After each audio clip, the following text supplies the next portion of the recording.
Session 2, membership site models.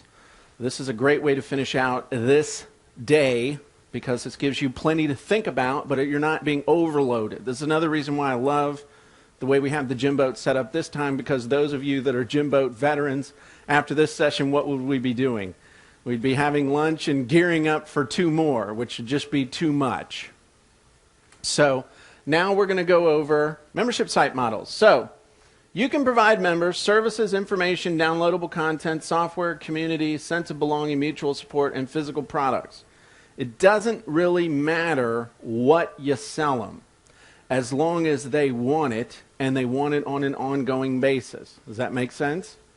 It really doesn't matter. You can sell them physical product as long as you are not the one touching it. And Artie came up and said, you know about Amazon fulfillment. I said, yeah, and he just reminded me, if you have a product and it's your product and you still don't want to do fulfillment, you can use a fulfillment house, you can use Amazon fulfillment services, and you can do a physical product. And it can be a membership site.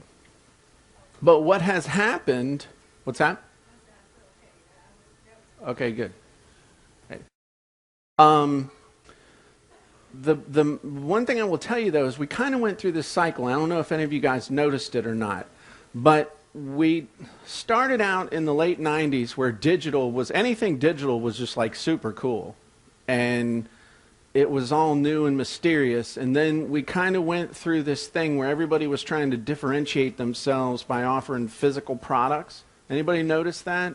Went from digital to physical. Who here has a lot of those physical products sitting in your house right now?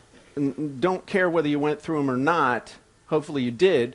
But did you kind of have a big pile of physical stuff that even after you went through it, you still got it and you really don't even need it anymore? Does that happen to anybody?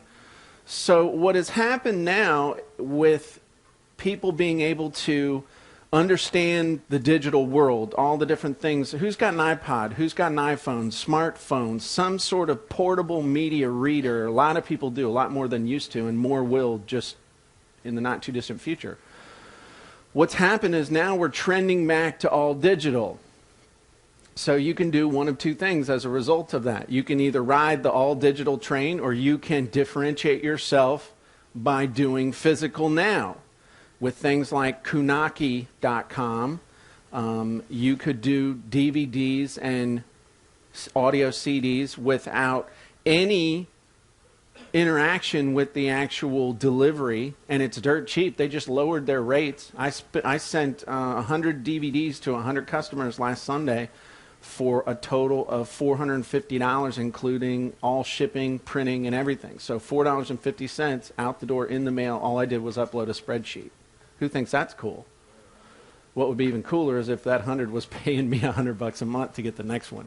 But that can be done. In fact, you guys remember the original TNR members? Remember when we did the DVD every month of the online business show? You know why we stopped doing that?